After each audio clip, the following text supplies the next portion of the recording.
Oružja masovnog uništenja, strijele koje mogu uništiti cijele vojske i ostaviti pogođene zemlje na nastanjivima, leteće tvrđave i gradovi, ožareni diskovi koji mogu presjeći i najtvrđe materijale, oružja razorne snage koja se aktiviraju mislima. Ovo nisu konstrukcije znanstveno-fantastičnih filmova i romana. Ova i mnoga druga oružja spominju se u hinduističkim svetim spisama. U sljedećim minutama upoznat ćemo se s najčudesnijim oružjima opisanim u Vedama, epovima Mahabharati i Ramayani te u Puranama.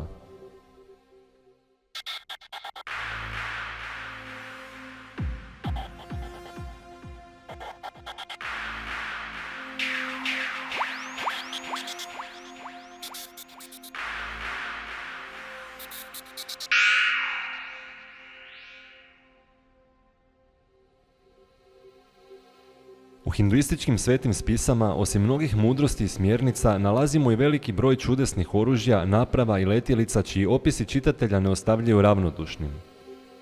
Oružja koja ćemo opisati u ovom videu spominju se u Vedama, epovima Mahabharati i Ramayani te u Puranama. Trebamo razlikovati šastre, odnosno fizička oružja, i astre, odnosno oružja koja se aktiviraju mantrama i božanskom moći. Ukratko ćemo opisati svaki od ovih svetih spisa, a zatim navesti neka od najznačajnijih oružja koja se u njima spominju. Počnimo s Vedama. Vede su najstariji sveti spisi hinduizma. Riječ Veda dolazi od sanskritskog glagola vid, što znači spoznati, odnosno steći mudrost. Doslovno prevedena, riječ Veda znači znanje, odnosno sveto znanje.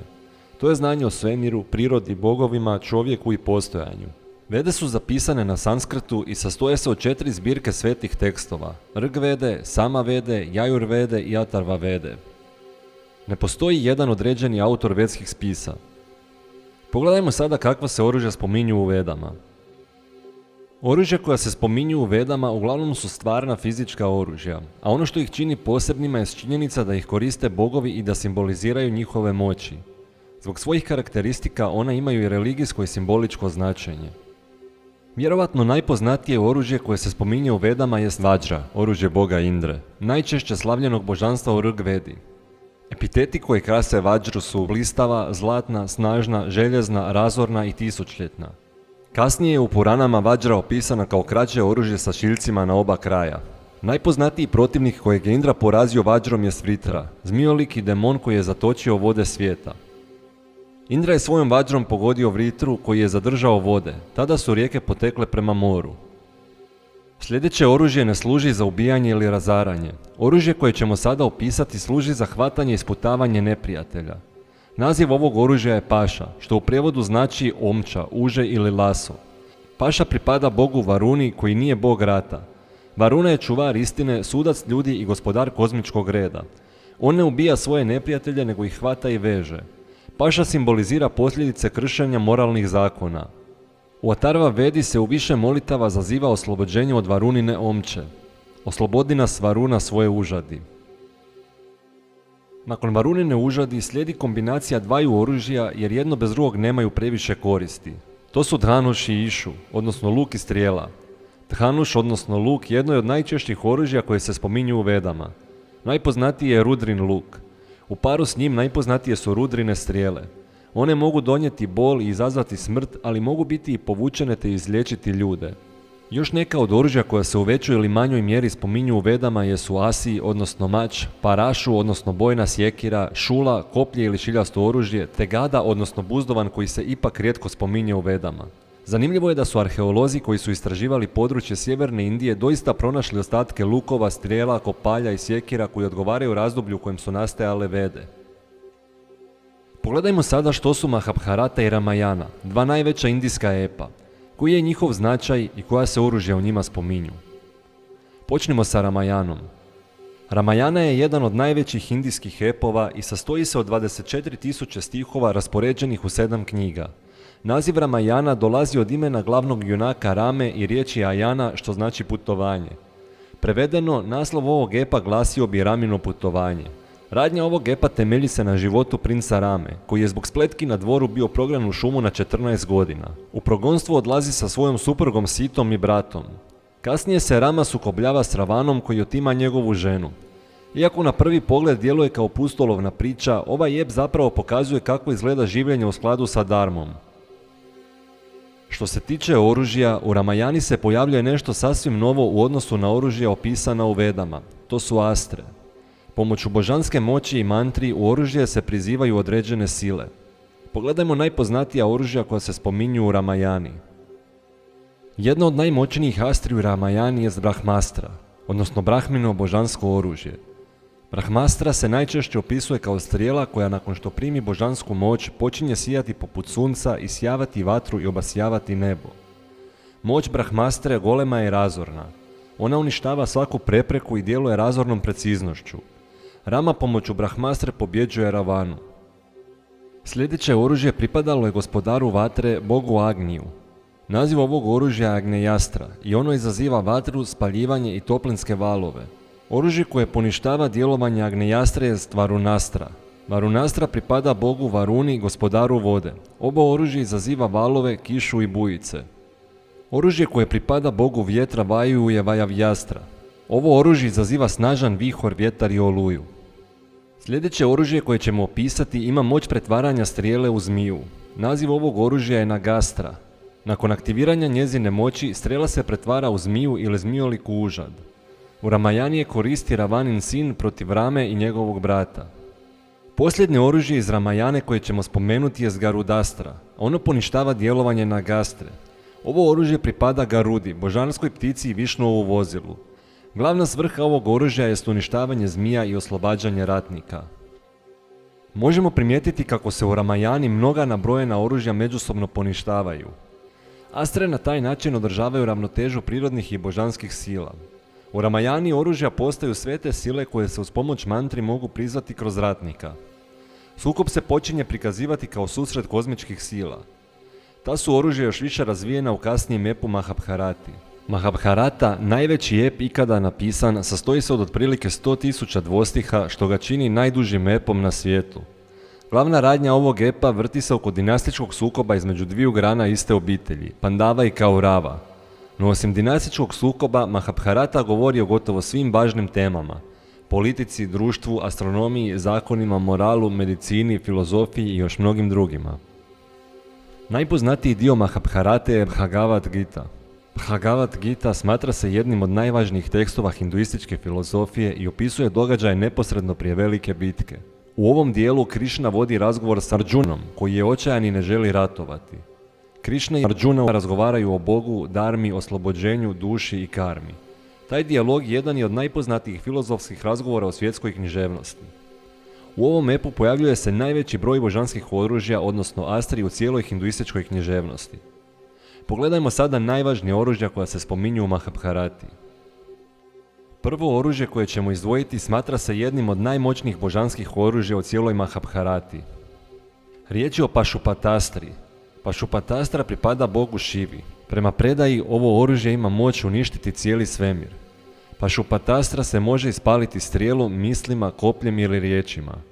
Prizivanje ovog oružja opisuje se kao golema razorna sila koja blista poput 1000 sunaca.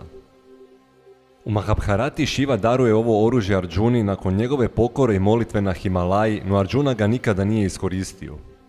Sljedeće oružje koje ćemo spomenuti je Brahmaširas.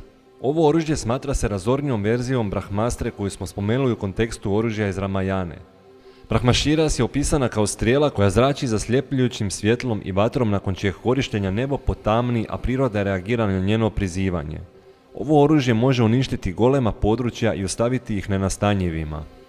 Narayana Astra je oružje koje pripada Narayani, jednom od imena boga Višnua.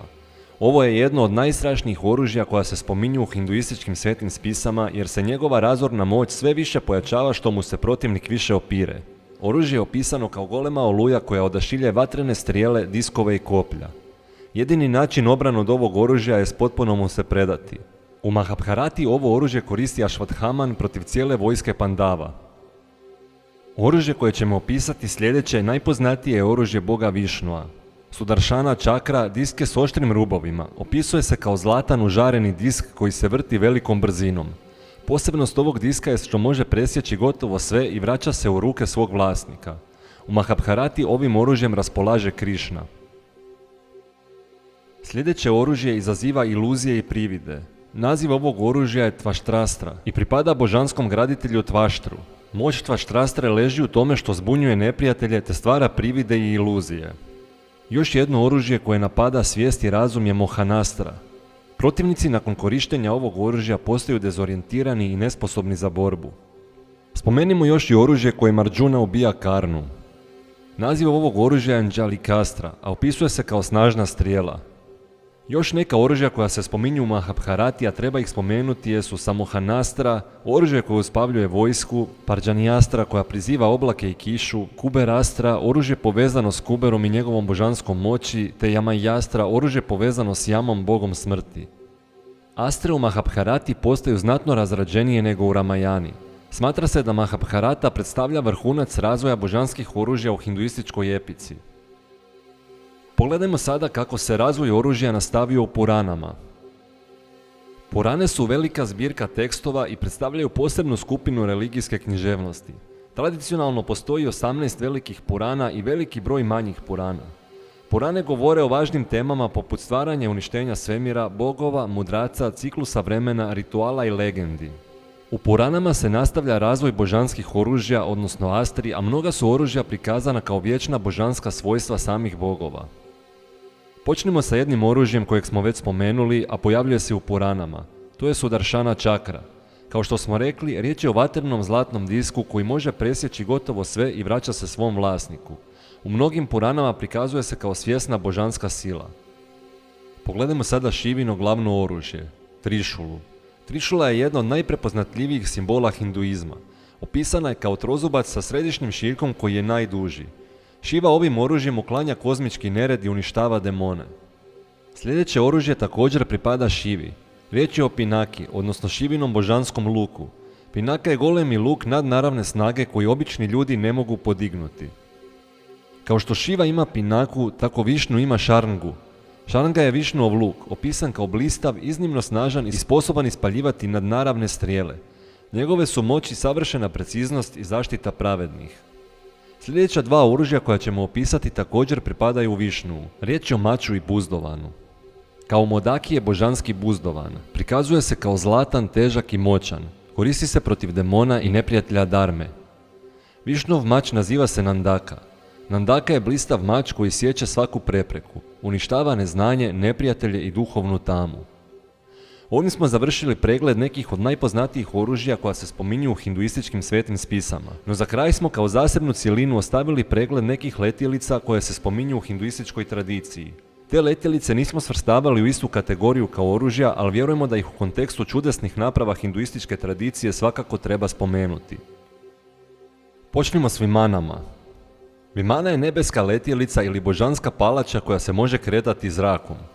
U hinduističkoj tradiciji spominje se više Vimana kojima su se služili različiti bogovi.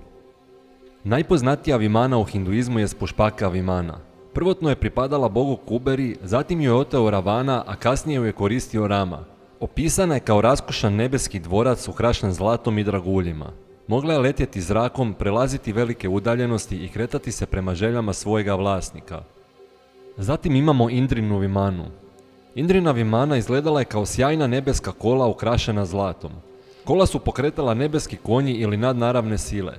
Sposobnosti ove Vimane uključuju kretanje velikom brzinom, putovanje između neba i zemlje te sudjelovanje u božanskim bitkama. Sljedeća letjelica koju treba spomenuti je Surjina Vimana, odnosno sunčeva kola. Vlasnik ove Vimane je Surja, bog sunca. Surjina Vimana opisana je kao blistava zlatna kola koja putuju nebom, a vuku ih konji. Jedna od najpoznatijih letjelica iz Mahabharate jesu Arjunina nebeska kola. Arjuna ih je dobio od Indre. Kola su opisana kao sjajna, božanski ukrašena i sa zastavom Hanumana.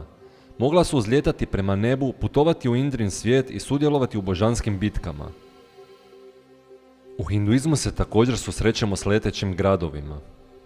Najpoznatiji primjer je Tripura. Tripura znači 3 grada. Bila su to 3 moćna grada koja je demonima izgradio Maja Danava. Izgrađeni su Zlatni grad koji se nalazio na nebu, Srebrni grad koji je bio u atmosferi i Željezni grad koji se nalazio na zemlji. Ti su gradovi opisani kao kozmičke tvrđave koje se kreću kroz različite sfere postojanja. Sve ove letjelice, leteći gradovi i oružja prikaz su fantastičnog dijela hinduističkih svetih spisa. Dok jedni smatraju da su opisi ovih oružja samo simbolički prikazi najdubljih ljudskih pitanja, većina hinduističkih škola ova oružja smatra stvarnim božanskim silama. Činjenica je da neka oružja opisana u ovim dijelima pokazuju velike sličnosti s pojedinim oružjima koja postoje u našem vremenu. Najčešće su usporedbe s oružjem za masovno uništenje, odnosno nuklearnom bombom. Brahmastra i Brahmaširas kao snažnija verzija Brahmastre zbog svojih opisa koji su u mnogočemu slični učincima nuklearne bombe često se uspoređuju s njom. Postoje i teorije koje razmatraju mogućnost da su nam oružja poput nuklearnih bombi i nekih drugih naprava dana posredstvom izvanzemaljskog oblika inteligencije. Dok većina zapadnjaka ovoj temi pristupa isključivo sa simboličkog i metaforičkog stajališta, ostaje pitanje jesu li ta oružja i te letjelice doista postojale. Jesu li nevjerovatno detaljni opisi tih oružja koja se mogu poistovjetiti s nekim oružjima današnjeg svijeta slučajna ili su nam određene tehnologije doista dane posredstvom viših sila? Da li se nuklearno oružje koristilo puno prije nego što mislimo da je? U svakom slučaju, ono što možemo zaključiti iz hinduističkih svetih spisa jest da nijedno oružje samo po sebi nije dobro niti loše. Vrijednost svakom oružju daje onaj tko ga koristi.